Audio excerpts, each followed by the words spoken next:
Welcome to Channel 17, the Town of Colonie Government Channel.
I'm a recovering addict. I'm also HIV positive, and I'm currently here in Daytop. I've been here 6.5 months. I'm about to move on to the next phase of my recovery. Well, let me tell you a little bit about myself, how I got to Daytop. I came to Daytop in February of '08, and since I've been here, I worked on some issues, core issues like abandonment, anger, low self-esteem, and some traumatic stuff that happened when I was a little kid that helped prolong my drug addiction, helped feed it.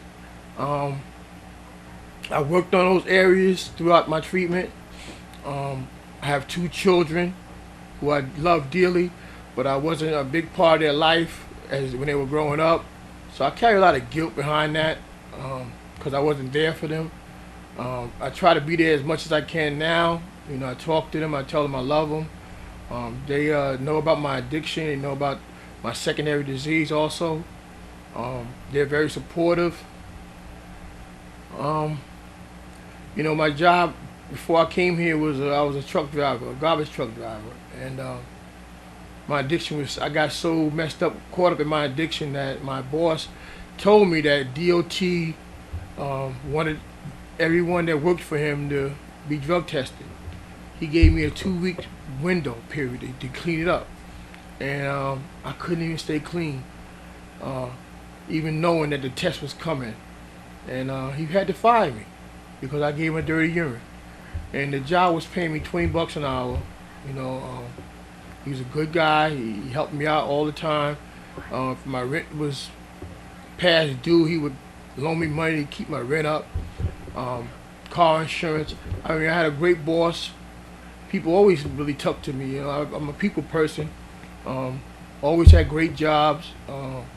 When I'm not using, I mean, I'm a caring, loving person. I give you the shirt off my back. But once I start using, I become someone who I don't like, who I don't want to be. I'm really struggling not to return to that person. You know, what you see before you is a new person that I would like to be. I want to be more of a father to my kids, a brother to my brothers and sisters, a nephew to my aunts and uncles. You know, my father and mom is deceased, but you know, they were good people and they raised me to be a good person, and I want to honor their legacy, that, you know, and try to live a life that they wanted me to live, and that's a life of respect and dignity, and pass that on to my children and my grandchildren. You know, I'm grateful to be able to have this opportunity to do this presentation, and that's all I have for today. Thank you. Grew up, like every family, slightly dysfunctional, but both parents together, brother and sister. So my sister's sitting here with me now. A lot of love, a lot of support, values, a high emphasis on education. Led a fairly normal childhood. I graduated from high school, graduated from college, and then decided after being out working for a little while, I went to law school. I'm actually sitting here today talking to you at the end of a graduation ceremony at Daytop Village, where I was a client, and then proceeded to become a graduate after doing an internship and working for them for a couple of years. Despite having those 3 other graduations I spoke of, I was high at every one of them, and managed after my law school graduation to get arrested with a quarter ounce of heroin while I should have been home studying for the bar exam, and that was that for my legal career. So this graduation day, because I'm happy, I'm healthy, I have the love and support of my family and friends and colleagues. This has been the most meaningful graduation of the 4 that I've been through. I started using drugs at the age of 14. Started with pot, and that quickly led to pills and cocaine and psychedelics in the mid to late 70s. Became a drug dealer, sold a lot of drugs all through high school, went away to college and continued the same behaviors. In fact, I think being under the influence of drugs and that behavior is the reason I ended up dropping out of school 3 or 4 separate times before I finally graduated, probably from the 4th school I went to. And it's been a long road to get here. One thing that I realize, as nice and as good as the quality of treatment that I've had through Daytop, that none of it would have worked. I had been in treatment back in the mid-80s in California in a 28-day program. I'd been through 12-step programs, AA, NA, and it wasn't until I was finally ready at the age of 44 to change my life, to try something different, that treatment worked for me. So it was a conscious decision, partly fueled by misery, partly fueled by being broke, having a job I hated, living in a one-room, renting a room in the basement of someone's house, and I was miserable, and finally decided to get myself some help.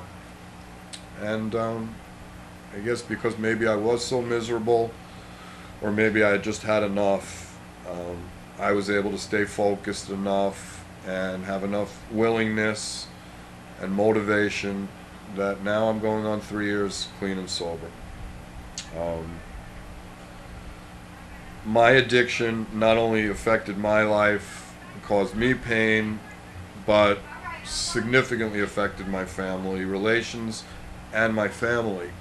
And I think that the reality of it is when, for myself or for anyone who's in the midst of addiction, it's a very self-centered and selfish way of living, and you don't realize or don't take the time or don't really care how it affects other people, and it affects the people that are closest to you the most. Would you say that's true, sister? Absolutely. Paul being 7 years older than myself, I've grown up, I was 7 when he started using drugs, so his addiction has been my whole entire life and a major focus of our family life. And our relationship has been a roller coaster ride of trying to help him, hating him, loving him, feeling sorry for him, hating him again, trying to make him better, trying to raise my own family, and has really taken a toll not only on myself but on my husband, and mostly my older son, who was 2 the first time Paul came to live with us and detox in my house from heroin. I had a 2-year-old and a newborn, and life was really, really difficult. And my husband, decided that at that point my parents were far away. My other brother wanted nothing to do with him, and my husband kind of felt like it was our job to kind of try and help him out. So we took him into our lives. And we hadn't had a close relationship No, at that point because we he were was so much older than I was, and out and of the far house away. for a lot of years when I was home and young and growing up. And so we did take him in when nobody else really would, and he stole from us and brought people into my house, and just on and on and on and on. And part of me feels like I shouldn't have done that to my kids. I shouldn't have had my kids living through that.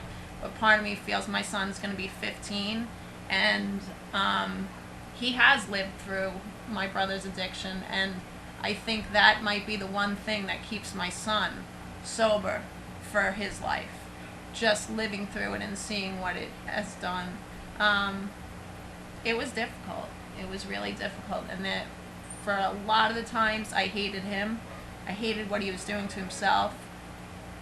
I hated what he did to my parents, what he's put my parents through, and I hated what he did to my husband and myself.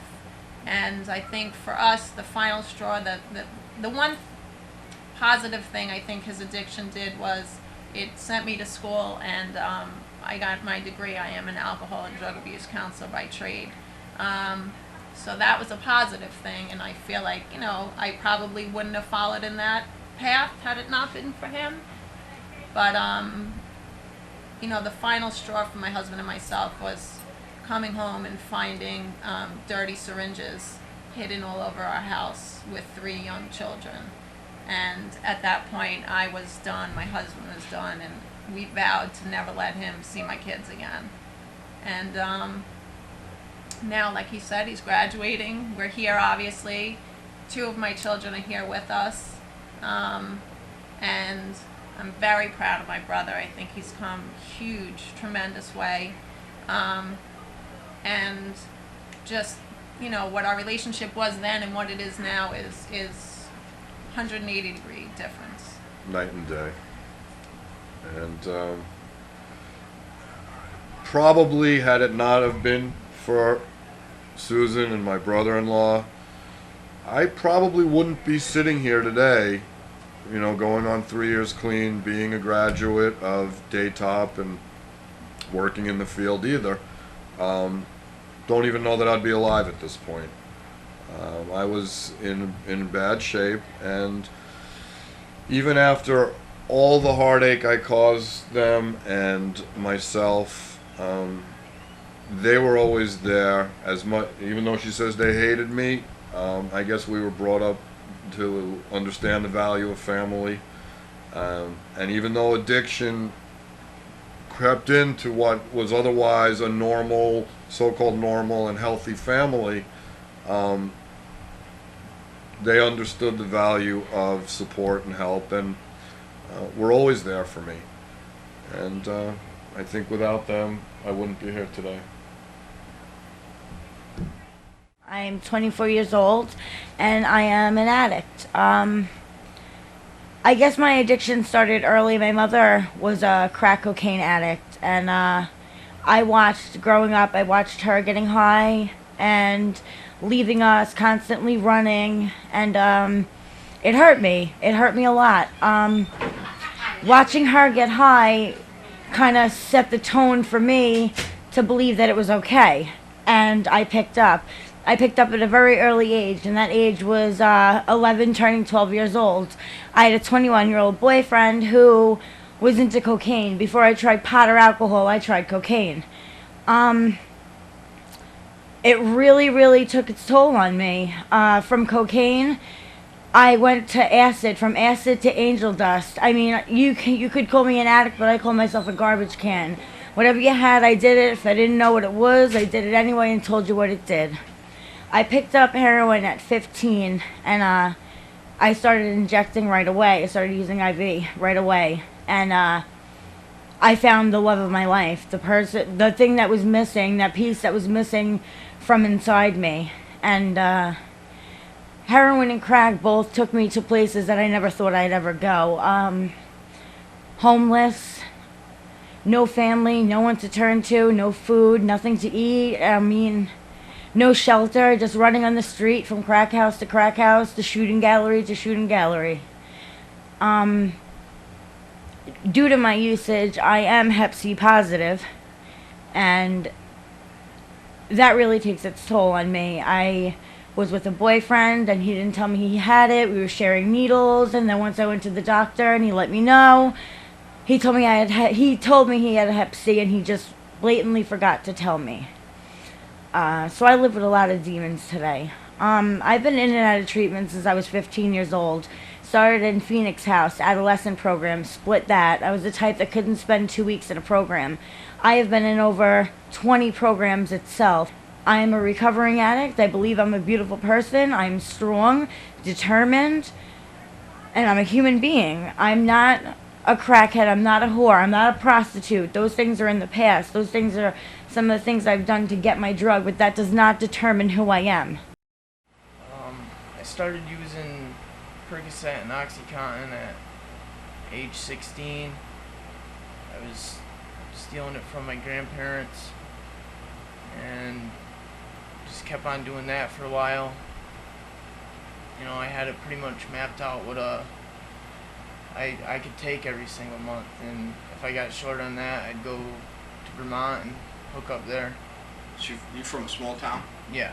Yeah. How was things in school? Just basically, you're an average 20-year-old, Yeah. average student. Yeah, I mean, I got things done, but for the most part, I messed around as much as I could in school.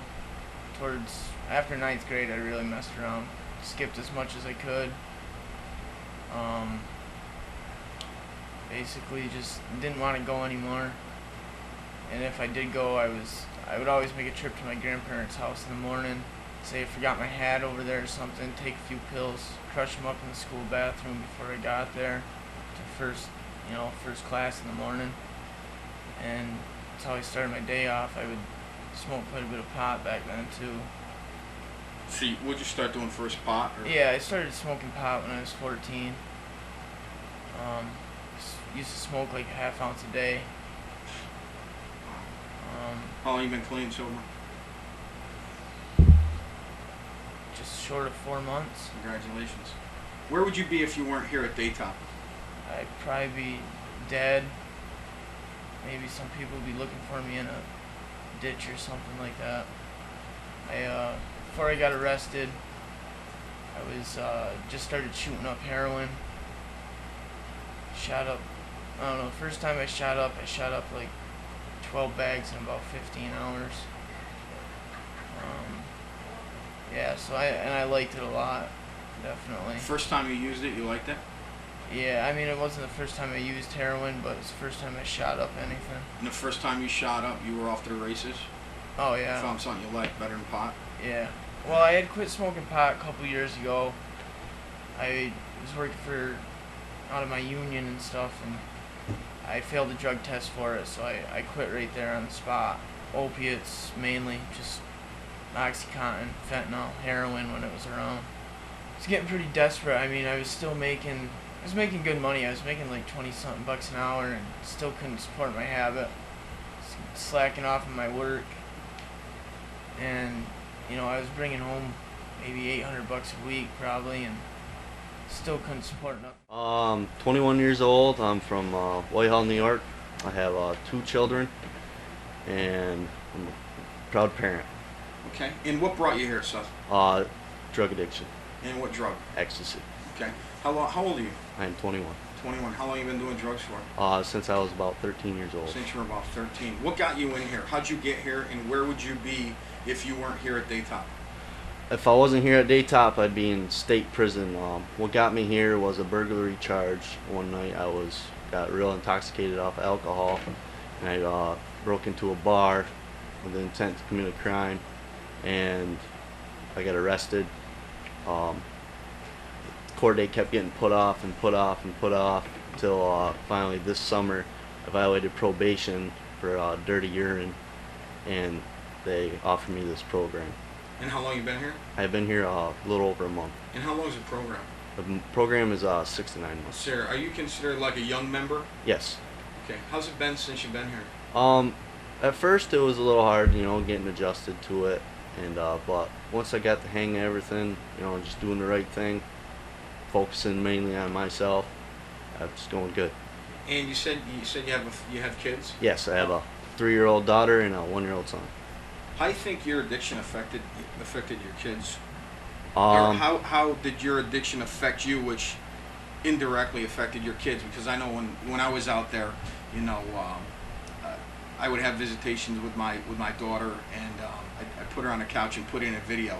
So I was physically there, but I wasn't emotionally there. Yeah.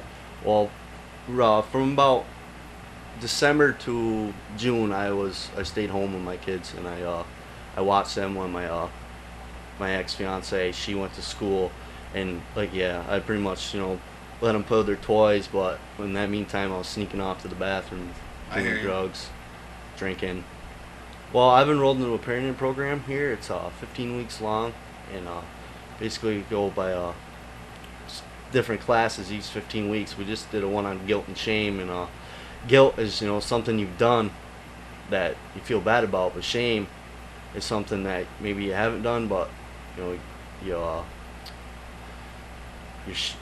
have that on your back, kind of like you're ashamed that you ain't there for your kids. But what I'm doing is I'm doing the right thing. I'm going to treatment. I'm taking classes how to be a better parent, and so I can help them so they don't go down the same road I go down. How's the family dynamic changed since you got started to get treatment? More trust. Already? My mother came down for a clinical, which I had with our social worker and a counselor, and pretty much told her all the things that she didn't know, that she'd be aware of, that it wasn't her fault, that I'm the way I am, this addiction, it's this disease that we have. It's been a lot better. Talk more, my parents be more open, rather than when I was using, I didn't tell them, what was going on in my life. Sure. I hit it with drugs and alcohol. I was born in Brooklyn, New York. My addiction started when I was 9 years old, drinking alcohol and smoking marijuana. I started using heroin at the age of 12. Since the age of 15, I've been in and out of the system. I'm 42 years old now. I've been going through a lot of stuff in my life with my addiction. Lost family and friends. People don't trust me anymore. I've tried every kind of drug there is, from sniffing glue to pills, anything you name, I've done. To support my drugs, I've sold drugs, robberies, burglaries, stealing cars when I was younger. Mostly the stuff that I did was, felonies.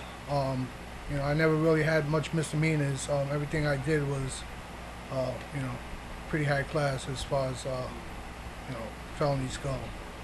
When I first came in here, I didn't really like the program. I fought it all the way. Had a lot of attitude when I first got here. And since I've been here, I've grown. Daytop's done a lot of work for me. And I've worked on myself. A lot of it's attitudes and behaviors, and I've worked on those issues. So I'm trying to do the best I can as far as my addiction goes. Treatment in prison is more of people trying to show the parole board that they're trying to do good. You're kind of stumped on trying to share when you're in there because you're not really there to address your issues. You're there to just show the parole board you've done the program and that's it. It's hard to share because a lot of guys have egos and people don't want to share because they're afraid that other guys in the system is gonna make fun of them. Or it's gonna make you look weak or so people are here to help you and you share and people they take that into consideration and try to help you. What's going to be different when Angelo gets out in 3 weeks as opposed to, for example, when it would be your fourth bid in prison. What's the first thing you did when you got out of prison after each bid? The first thing I did was use. I used when I was in the system. Okay, let me stop you right there. You used while you were in the system. Yes, I used when I was in prison. In prison, yes. What did you use while you were in prison? Heroin. You used heroin while you were in prison. Yes, I did.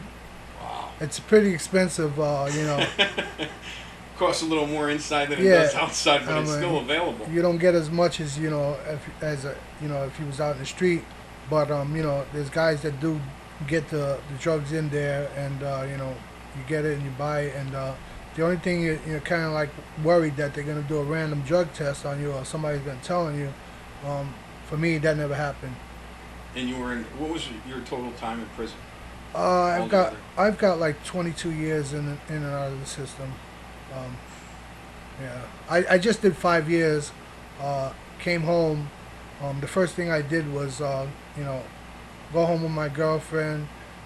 Tell her to stay there. I'll be right back. I spent almost 4 hours out in the street looking for somebody that can help me look for some drugs. And when I did score, I came back and everything was fine. What's going to be different this time is I'm going to use the tools that I've gained since I've been in treatment. Sponsorship, going to NA, addressing my relapse triggers, not going around people, places, and things, and using a support network to help me get through. It's something that I wanted to do a long time. I had 10 years before, and I didn't quite get the program then. Now that I see I'm 42 years old and I surrendered this time. I don't want to do the rest of my life in the system and doing treatment. So I'm trying to make a change now. Hey, my name is Will Lewis. I'm a Daytop graduate. Today's the actual ceremony, and we celebrating. There's about 12 of us, and I came into this process in 2006. What got me to Daytop is the lifestyle I was living. I'm addicted to money. I was addicted to selling drugs. Whatever was good, I sold it. Crack, coke, dope. I was with it at one time, and I had a few run-ins with the law. Just finished parole successfully.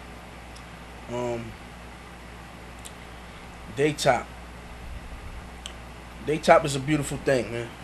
But all it does is just offer a person an opportunity to reevaluate their priorities and reevaluate some things that we forget.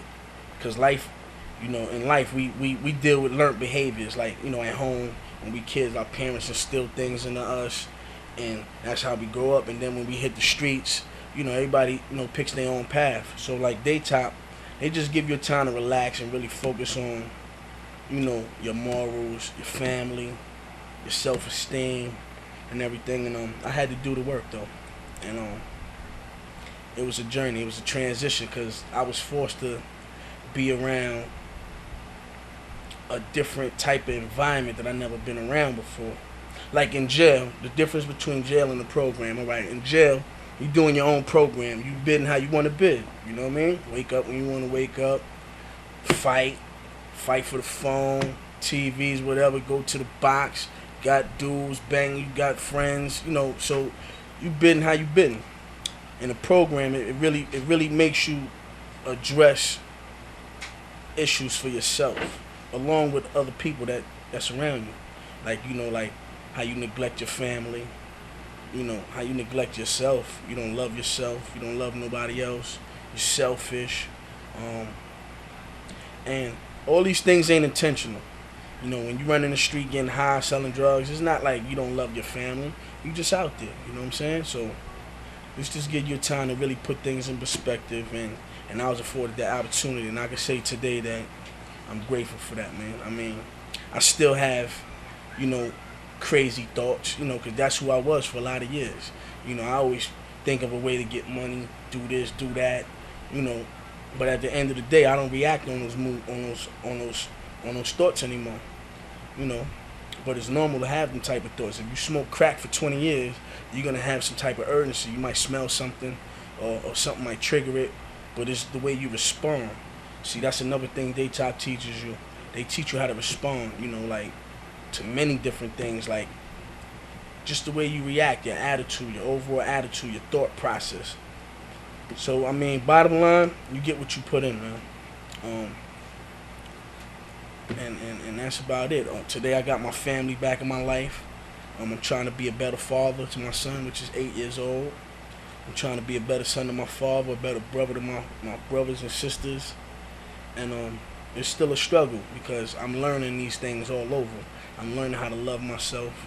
I'm learning how to give people a chance instead of blocking people out and like ignoring my feelings. Like, you know, sometimes you run in the streets and let's say to your parents, like, you don't keep in touch with them because when you do, they always getting on your ass, you know, like, yo, you need to do this, you need to be doing that. You don't want to hear that, you know, so you block them out and you block everything out. So now I'm learning to love and try to extend myself again, and it's hard because sometimes I don't want to do it, you know. Sometimes it's just easier just isolating, doing what I want to do, you know, and that's what got me twisted going into, you know, numerous, you know, bids, reconciling year here and there, go upstate, you know, out of town, locked up, you know.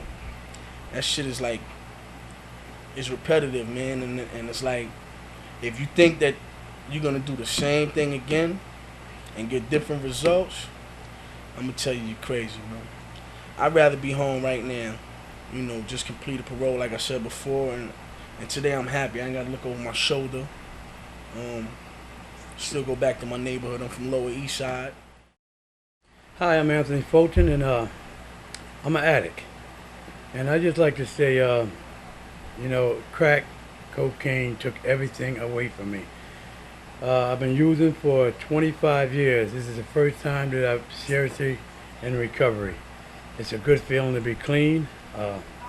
I started off when I was like 21 years old. I'm 50 years old now, and it just brought me down. I got 5 convicted felonies.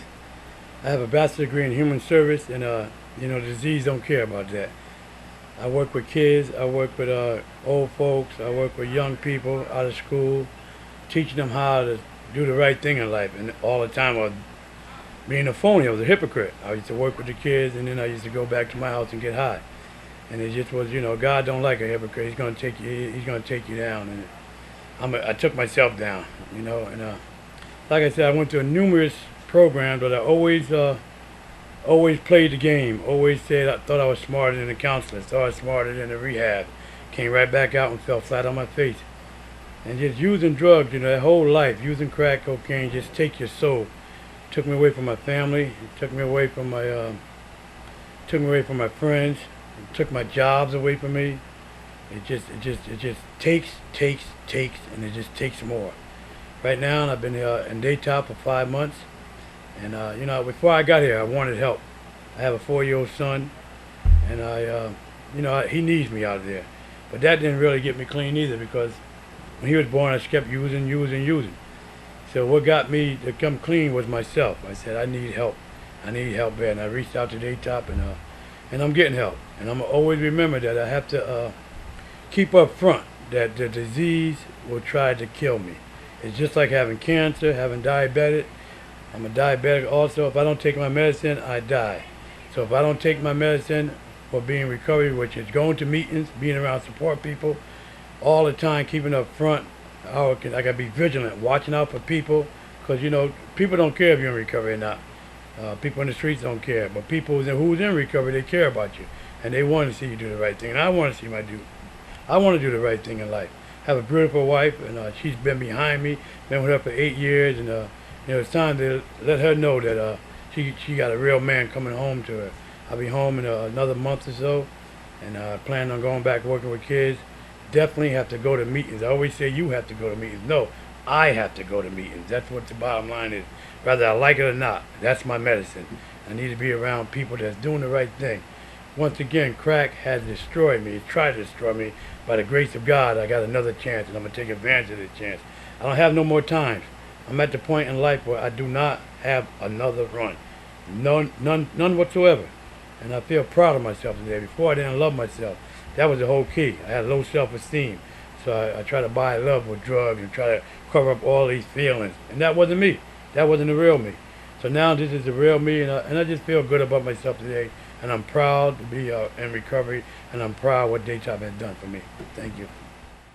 Hi, my name's Robert Russell. I'm a counselor at Daytop Village in Rhinebeck, New York, at a facility called Meadow Run.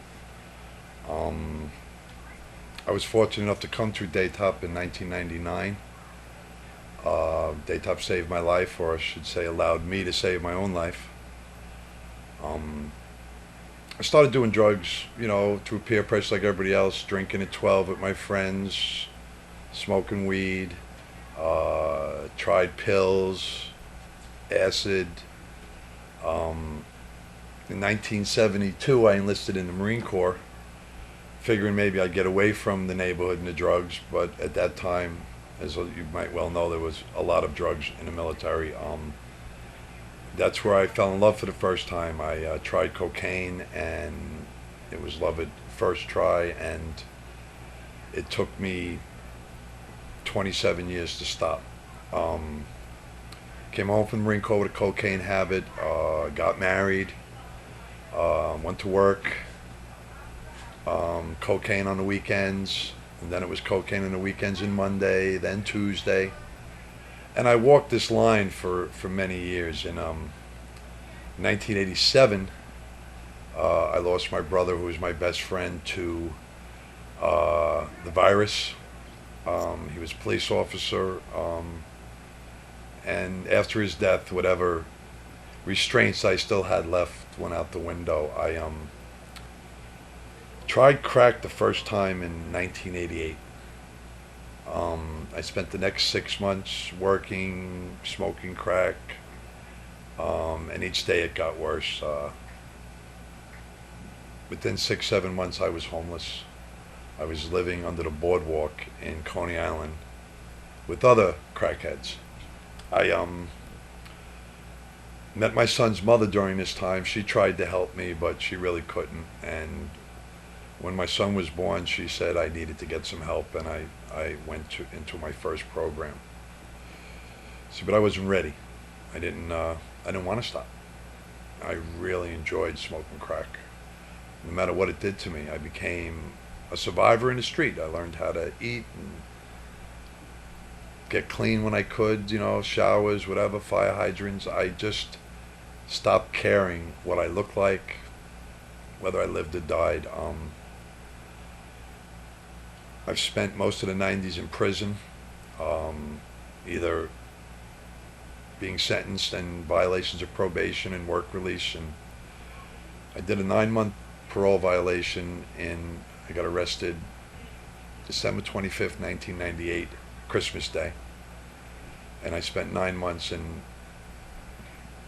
when I made the board this time, I remember going back to my dorm, talking with some of the guys that I hung out with there when we were getting ready to eat.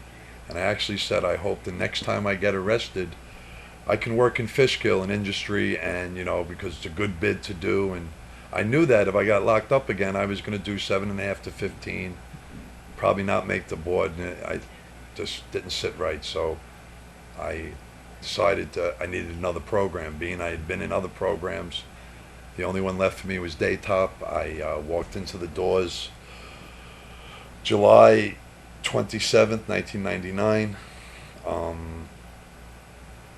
and I came upstate to a Daytop facility called Swan Lake. Right away, my counselor identified me as, I was a therapeutic robot. I knew how to do treatment. What I couldn't survive at was after treatment was over. So he had the insight to suggest that I go into what we call an intern program and be trained as a staff member, which of course I said that's impossible. What I learned in the intern program is it's easy to stop using drugs. What you had to learn how to do is how to stay stopped, and you have to believe you can stop. And I went through the intern program with the adolescents, teenagers, and they helped me more than I could ever tell you. Because as they always say, children will tell you exactly what they feel. I found out that I had a knack because I've always had a big heart, and as a drug addict, I had the gift of gab, and I used those tools to develop and grow into the counselor that I am today. I love my job. I love it for two reasons. When on a day like today that we happen to be doing this interview where there's a graduation ceremony going on, and people that have completed and went out for a period of time and lived life on life terms and now coming back to share their story. That's one part, and the other part is that each and every day it helps me stay clean. Addiction is a lifelong commitment. I asked a gentleman one day, his name is Richie Falzone, and he's a Daytop graduate from 1970. He was one of my trainers to be a staff member. And when I found out he was already clean 30-something years, I asked him when it stopped, and he said, when they put me in a box. He says, you'll be fighting this addiction for the rest of your life. And when you go to sleep on it, when you think you're okay, it is going to sneak up on you, and you're going to be in trouble. And that's pretty much all I have to say. Hi, my name is Will, and I'm going to start with my story. My story began in the year 2002. I went into some family issues that brought me to the bottom. Bottom meaning at 45 years old, I lost everything in my life, including my wonderful relationship. I went into treatment on December 30th, 2002. I went through a detox. I went through 28 days in a rehab. I knew I wasn't ready to go back out, and I ended up doing 9 months in a halfway house. During that time in the halfway house, I was able to get myself back on my feet as far as my health, my mental state of mind. I was introduced to AA, which helped me. I can't say enough about AA. My sponsor was great. My home group was great. Anything I needed, they were always there. The one thing about supportive groups like that is when you ask, you will receive. You will get what you need, and the rest is up to you. While I was in the halfway house, I was a volunteer at a local hospital, and that promoted me to look into going to college for the first time. And at 47 years old, that was like a huge challenge for me. So I went into a nursing program. My first semester in, I got a job working at a local hospital, same local hospital, full-time as a nursing assistant. I ended up walking off my job basically because I was unhappy with my life still. I ended up going to Daytop on September 14th, 2004, and basically I found a home. I had nobody in my life. I didn't own anything. It was just the clothes I had on me and in my suitcase, and my cousin dropped me off at the front door, and that's when my life changed. For the first time in my life, I was able to have companionship without being looked at indifferent. I found people who I was able to talk to about stuff from my childhood which I never dealt with, and I took to the program. It was easy for me. I love being in what can I say, schedules, and regiment was good for me. And basically, from that point on, I went into the internship. I was in a core group, and basically the core group starts off with, we had, I think, 16 guys, and by the time the core group was over, there was 4 of us. And it was a rigorous program because they really dig into your background, they dig into your issues. You can't hide from what's holding you back, what your demons are. It actually brought the anger out in me that I held as a kid, and I held through my teen years and through my adult years. And by the end of it, I was lifted. After a spiritual retreat for 3 days, I felt like a new man, and that's when I bought into the program. And I can tell you this: if you can see yourself in a mirror and be happy with what you see, then you've accomplished everything in life.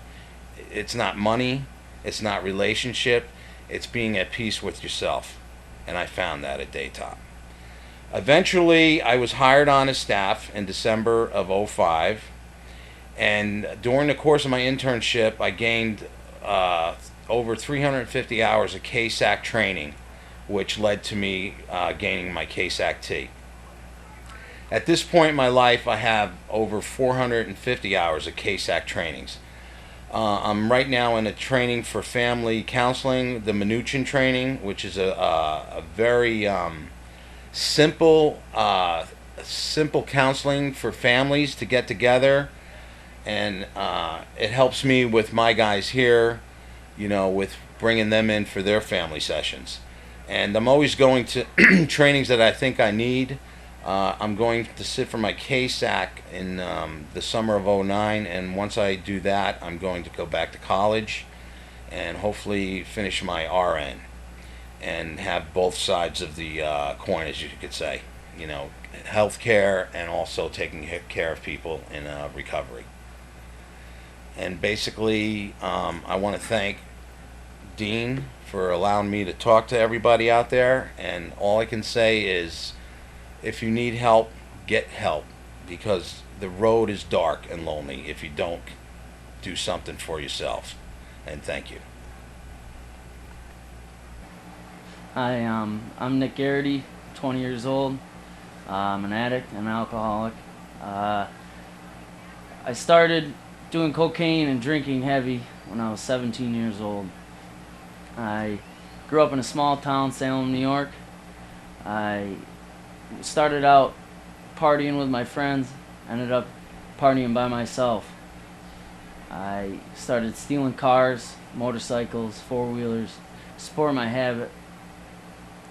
I ended up in Daytop because of a prior conviction of possession of stolen property. I stole a car to get drugs. And I've been at Daytop for 5 months. Daytop has helped me out in such a great way. It's unbelievable. I can actually be confident in myself and be honest with myself. I've learned many things. I've learned different trades of work. I've learned my triggers for my anger and how to express myself more. I've learned a whole lot about myself.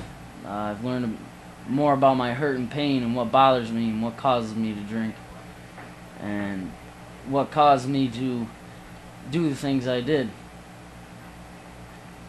And Daytop has helped me out, and this program has helped me out in so many different ways. I can't even express it. What do you think you'd be if you hadn't come to Daytop and you hadn't gotten treatment at 20 years old? I'd probably still be on the street if I didn't come to Daytop. Still be doing the cocaine. I wouldn't have a job, and I'd be stealing and robbing and relying on my family to support me and continue my habit. You brought up something interesting. Do you have brothers and sisters? Yes, I do. How old are your brothers and sisters? They're all older. I'm the youngest of the family. How's your relationship with your family changed? You're now 5.5 months into a 6-month program. How has your relationship with your family changed since you've been here? My relationship with my family is 100 times better than it was before. They can trust me a whole lot more. I can talk to them, tell them how I feel. They can tell me how I feel or how they feel. And they started coming down and visiting me and talking to my counselor, and they see such a improvement in me. They're very happy with me and they're stress relief. Where are you going to go after you get out of Daytop next month? What are your plans to stay out of jail, to stay away from coke, and to stay clean and sober? Well, after this program, I go to a halfway house in Glens Falls, and I'll be there for 3 months, and I plan on going to meetings every day, and my family is very supportive of me now. My father, he's recovered, my mother's recovered, and they're all going to help me through my struggle. My name is Duncan Kent. I'm 20 years old. My drug of choice is heroin. I've been using it for 3 years, injecting. I started out, I broke my leg at a local skate park. The doctor gave me a big script of Vicodins. I started taking a bunch of those.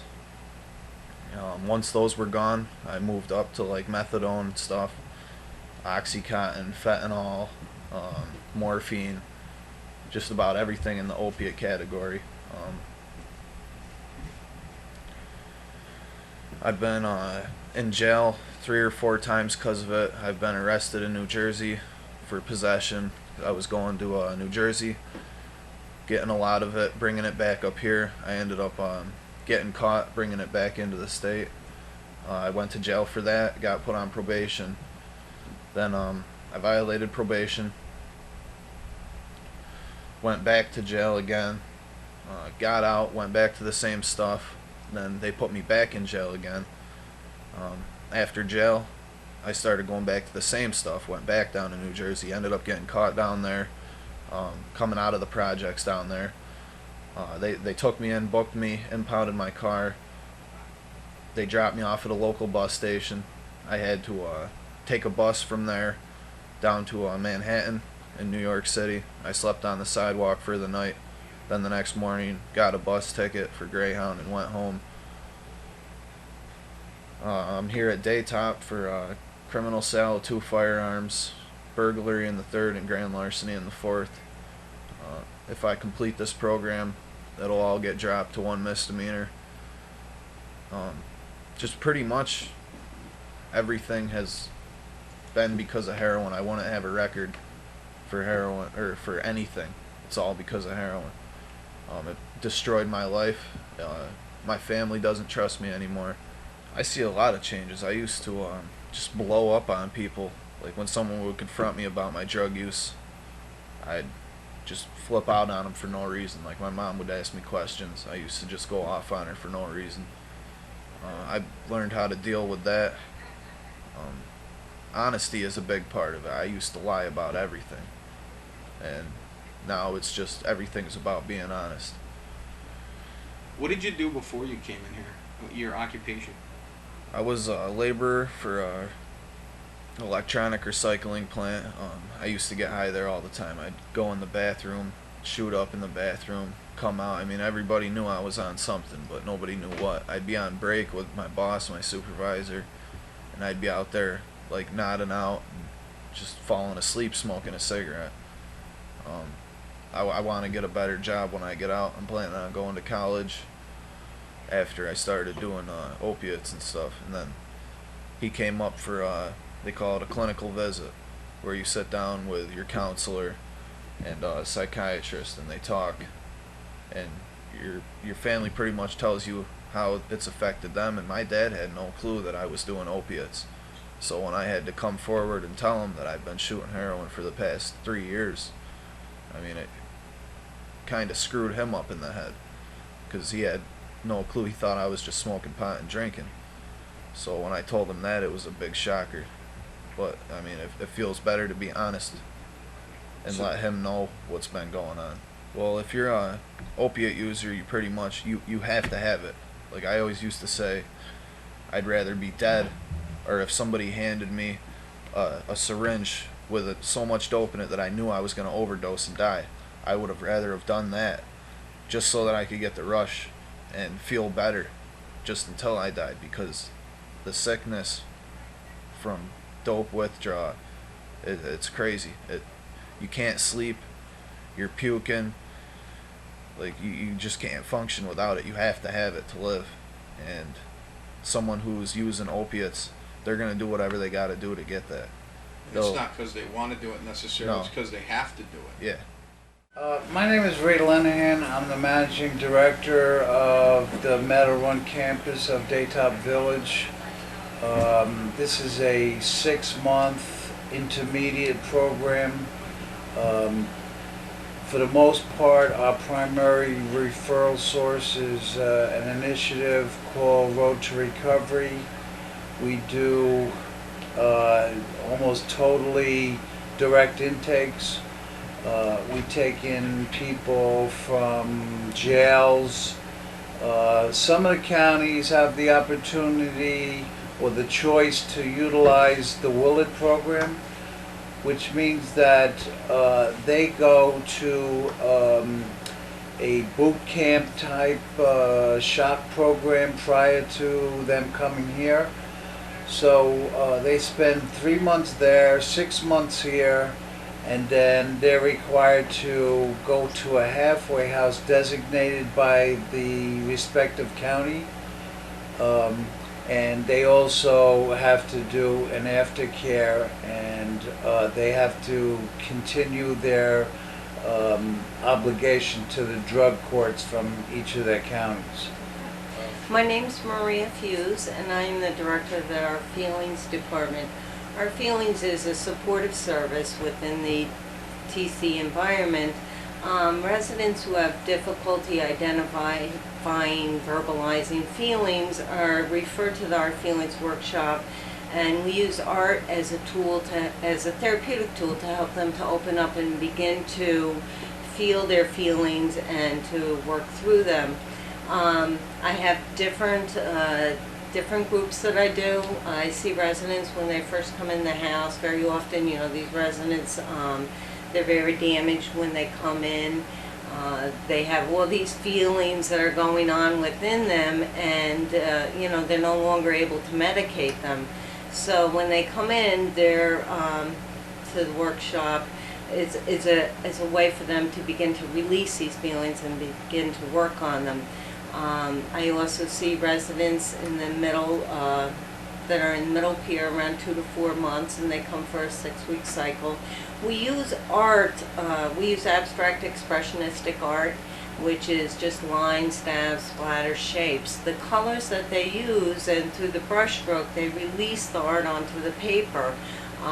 Because they're not painting pictures, you don't have to be an artist to participate. And the other thing is that every painting is a success, so there's never a failure. My name is Stanley Henderson. I'm a case manager here at Daytop, and I want to finish touching on what the directors say. When my job is to manage the client treatment plan and everything relating to that client while he is here. And one of the most important things that when the client come in and we do the initial interview, we find out more about the client besides just his addiction. And once the client goes through the initial interview, he recognizes the fact that there's more issues that he needs to deal with in his life, and he needs to address those while he's in treatment. We also try to stress to the client that, the behavior, if you can change your behavior in that aspect, you can try to change the things that happened in the past. I also do specialized group here, change your criminal thinking, and relapse prevention. Right now I'm doing change your criminal thinking to have the client take a look at how his thinking, and if he can change some of his thinkings from the old way of thinking, he can eliminate some of the problems that he has as far as legal issues. And most of the clients get a lot of things out of their group because they have never really took a look at some of their actions.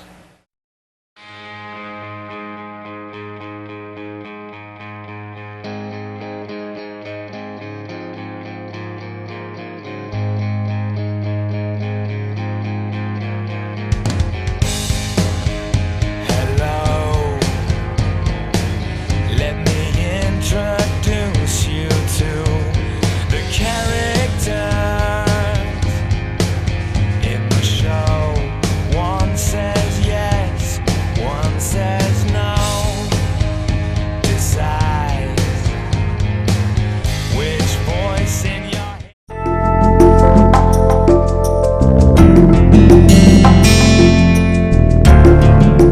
to Channel 17, the Town of Colonie Government Channel.